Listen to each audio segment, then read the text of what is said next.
За сайн байцгаана уу? Бүгдээрэнд нь энэ орой мэндийг хүргэе. За ээлжит лайва хийж байна. Хүмүүсийн тоо 200 хүрэхээр гол ярианд орно. За ингээд шууд Бадан Батчимэг гээд найз нар маань Утхан Баяр гээд эхэлж байна. За удахгүй хэдхэн секундын дараа 200 хүрэндээ. За ер нь би бол өөрийнхөө үзэл бодол, санаа бодол, бодсон санснаа фейсбүүкээр, сошиалоор ингээд найзуудтайгаа хуваалцаж байгаа. Тэгээд миний ярьсан, хэлсэн зүйлүүд бас амьдралд хэрэгжээд бас зөв зүйтэй юм хийгээд байгаа шүү нөхдүүдээ. Наад зах нь гэхэд би 2 сарын өмнө нэг нарийнхан замыг 2 машин явж чаддгүй муухай замыг фейсбүүкээр шүүмжилж ярьсан. Тэгэхэд дараа нь тэр замыг засцсан байсан.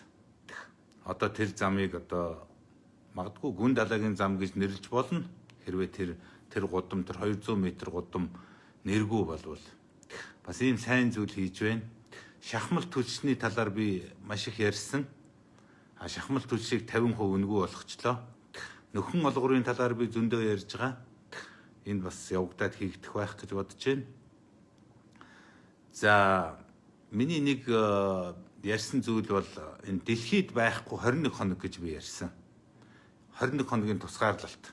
Энэ 21 хоногийн тусгаарлалтаас болж Монголд ковид алдагдсан шүү. Овоорлдож гадаадд байгаа монголчууд гацсан монголчуудаа зовоож авч чадахгүй хүнд суртал гаргаж гадаадд байгаа монголчуудаа хилээ хааж ингэснээс болж маш их хүмүүс гадаадд зовж зүдрээд тэр хүмүүсийг авчрах болоод тэгээд энэ нөгөө зүч корпорат гэдэг тийм сайхан газрууд нь хүнээр дүүрээд тэгээд энэ энх саран гэдэг ийм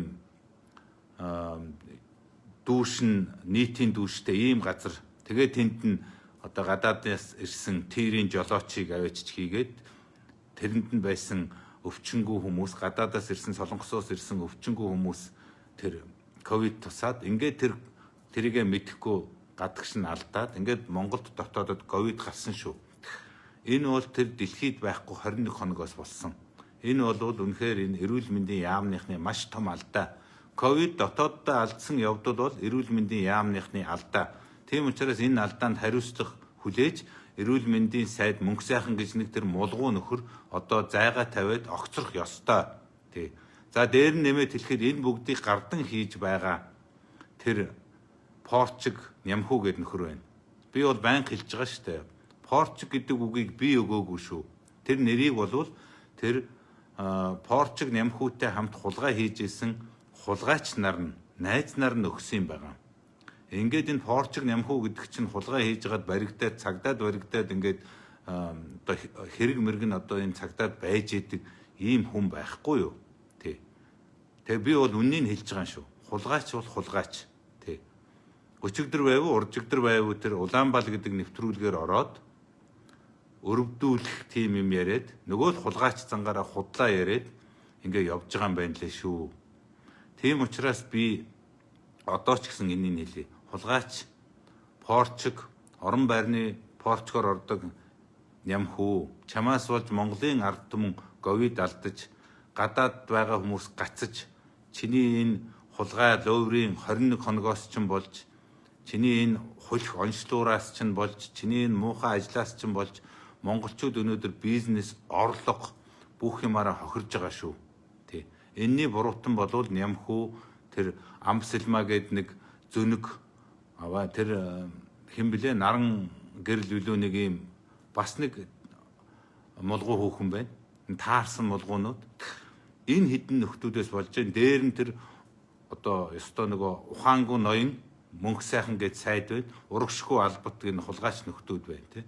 Тийм учраас би Нямхүү гэдэг хүнтэй надад ямар нэгэн өс хонзон ийм тийм байхгүй. Тийм хөгийн амтантай би доошоо ороод ингээд хэрүүл хийгээд ингээд байгаадаа би өөрөө ч надад онцгүй байдаг. Тэгвэл хулгайч хүнийг би хулгайчаар нь хэлхээс өөр аргагүй. Тэгээ монголчууд та нар минь өнөөдөр ингээд хулгайчид итгэдэг, хулгайчийг дэмждэг ийм хөгийн амьтад болцсон юм байна штэ. Тэг. Нөгөөх нь одоо тэр хулгайж луурдсан мөнгөөрөө сошиал ертөнцөөр өөрийгөө магтуулсан, өрөвдүүлсэн бараг л одоо ингээд үсээ одоо цайтлаа бараг ингээд ковидтэй тэмцэж байгаа юм ярээ сууж байна. Ийм тэнэг юм ярээ сууж байгаа одоо ийм Улаанбаал гэдэг нэг ийм тэнэг нэвтрүүлгээр орж идэг. Тэнд авах юм алга те ярьж байгаа юмд ямар ч шинжлэх ухаан алга, ямар ч эрдэм мэдлэг алга, ямар ч хариуцлага алга. Ийм юм ярьж байгаа одоо ийм өрөвдүүлэх гэсэн ийм өрөвдөлтөө юмыг ингэж итгэж ингэж байгаа монголчууд та нар минь үнэхээр мал юм да. Тийм хүмүүс байвал мал юм да л гэж би хэлмээр байна те. Одоо өөр яах вэ? Ийм учраас монголчуудаа хулгайч бол хулгайч, порчиг нэмхүүч нь хулгайч аа те. Энийг би одоо хүн гүтгээд байгаа биш те. Энийг бол энэ хуулийнхан мэдж байгаа, цагдаагийнхан мэдж байгаа, найз нар нь мэдж байгаа шүү. За энийг би одоо бас эцсийн удаа үннээр нь чанга дуугаар ингээд зоригтойхон хэлчихье тий. За ингээд би бас энэ хүний амны талаар ярмаар байна. 22-ын товчоо дээр эмэгтэй хүн архангайгаас ирээд 2 хүүхдийнхээ дэргэд нас арчлаа. 10 цаг хүлээгээд энэ одоо хэний буруу вэ? Өвчтөн хүнийг амь насыг аврах нь эрүүл мэндийн салбарын асуудал. Тэр 103-аараа дохоогоо дуургаад давхиж чод тэр хүнийг авах ёстой байсан. Тэ. Аваагүй. Тэ. Энд одоо юу гэдгийг улсын онцгой комисс хэн нэгэн цагдаа магдаад буруу өгөх гээд байх юм байхгүй. Хүний бие муудаж аваад явна гэхэд ямар ч цагдаа, ямар ч хүн саад болж чадахгүй. Тийм учраас энэ хүний амь настай холбоотой энэ асуудал дээр эрүүл мэндийн сайд мэд сайхан огцрох ёстой. Энэ буруу юм хийж байгаа энэ хулгайч худалч тэр нямхүү тэр наран гэрэл амб сэлма гэсэн энэ нэг мулгуу юмнууд бас зайлах ёстой. Маш их алдаа гаргаж маш буруу юм хийж байна. Энд хариуцлага тооцох ёстой шүү. Энийг би эмч хүний хувьд бас одоо хариуцлагатайгаар мэдэгдэж байна. За тэгээ дараагийн нэг зүйл бол энэ хөл хорой гэдэг юмыг ахиад 3 хоногоор сунгацлаа. За ингээд нийтдээ бид нар чинь ингээд 35 хоног хөл хоройнд орж байна шүү.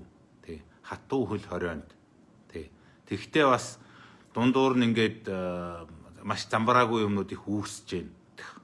Маш их овооролдоон үүсэж байна. Үл ойлголцох юм болж байна. Хүмүүс одоо дотооддоо гацж байна. Гадааддаа гацсан хүмүүсээ бас авч чадахгүй байна. Үнэхээр одоо энэ эдийн засгийн хувьд, хүмүүсийн эрүүл мэндийн хувьд, сэтгэл санааны хувьд, бизнесийн орлогын хувьд маш их дарамт гай зовлон Монголд учирлаа. Энэний хариуцлагыг энэ эрүүл мэндийн яамныхан одоо өөр бусд нь хэн байдгийг хамгийн түрүүлж хүлээх ёстой шүү. Тэ. Энэ мөнгө сайхан гэж мулгуу юм зайлтгүй байх та. Тэ. Энэ хулгайч нөхдүүд зайлтгүй байх та. Энэ одоо 3 дахь 4 дахь PCR-ийн одоо шинжилгээгээр илэрлээ гэж яриад байх юм. Тийм биш ээ. PCR-ийн шинжилгээгээр чинь бас анхны шинжилгээгээр илэрдэн штэ хөөе. Энэ 2 3 дахаар нь илэрлээ гэж юм илийн юм бас яриад эхэлчихжээ. Энийгээ бас болиоч та нар. Та нарын тэр авсан тоног төхөөрөмж чинь, авсан онцлуур чинь, новшийн хөгийн шахмал, энэ тентхийн гуйлах түүлэг юмнууд байна. За юу. Энэ таардаггүй чадахгүй юмнуудаа одоо ингээд ажилуулж чадахгүй ийм юм хийчээд энэндээ одоо баларчаа сууж штэ та нар. Та нарт ямар шинжлэх ухаанч юм алга штэ. Мэргэжлийн юм алга. Профессионализм гэдэг юм алга. Профессионал хийж чадахгүй байна.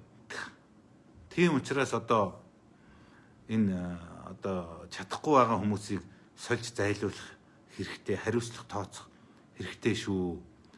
Энэ чадахгүй байгаа энэ хүмүүсээс чинь болж Монголын эдийн засаг, Монгол хүмүүсийн орлого тасарч байна шүү.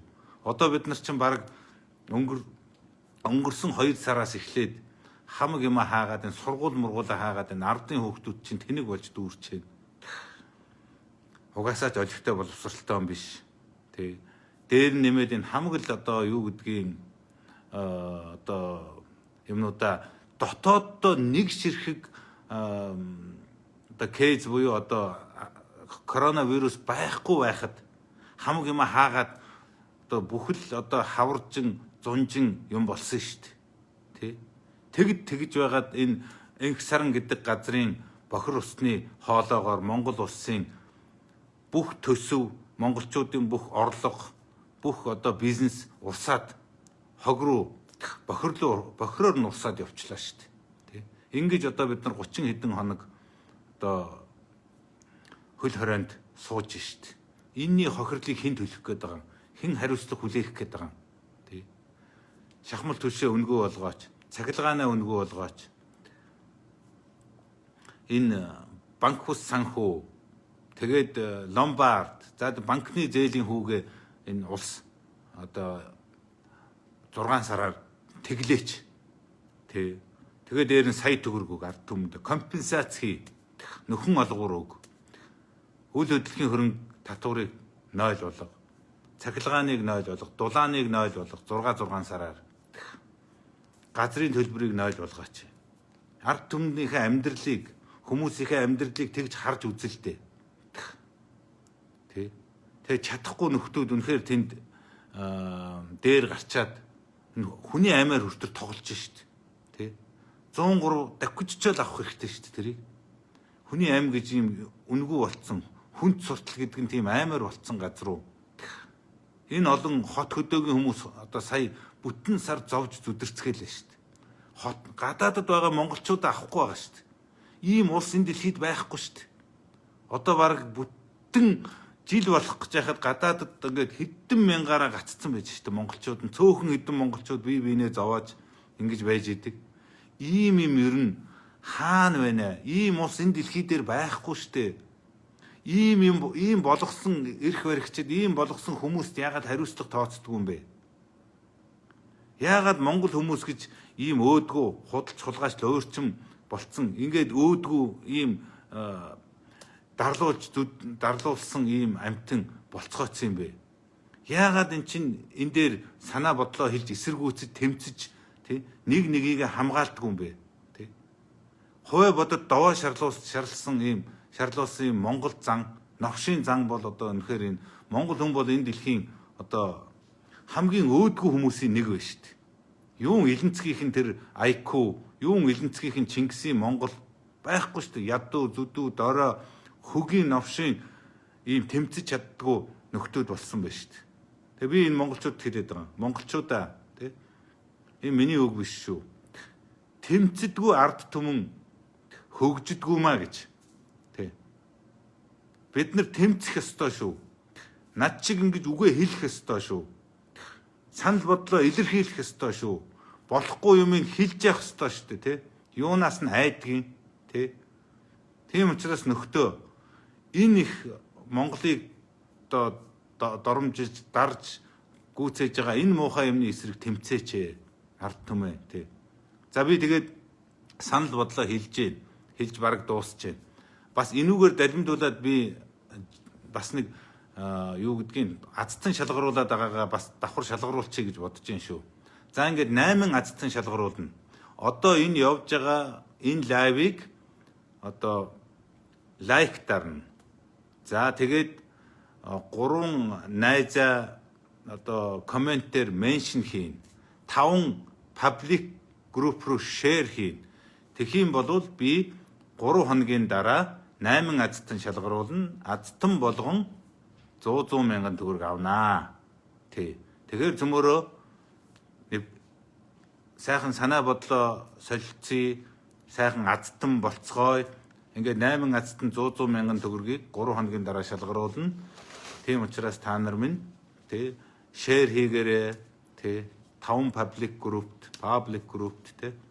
3 найзаа меншн хийгээрэй. Лайк дараарай. За ингээд эргээд маргааш уулзцгаая. 3 хоногийн дараа азтнаа шалгаруулъя. Бүгдээрэнд нь амжилт төсөй. Оройг сайхан өнгөрүүлээрэ. Шеэр хийгээрэй найзуудаа. Амжилт.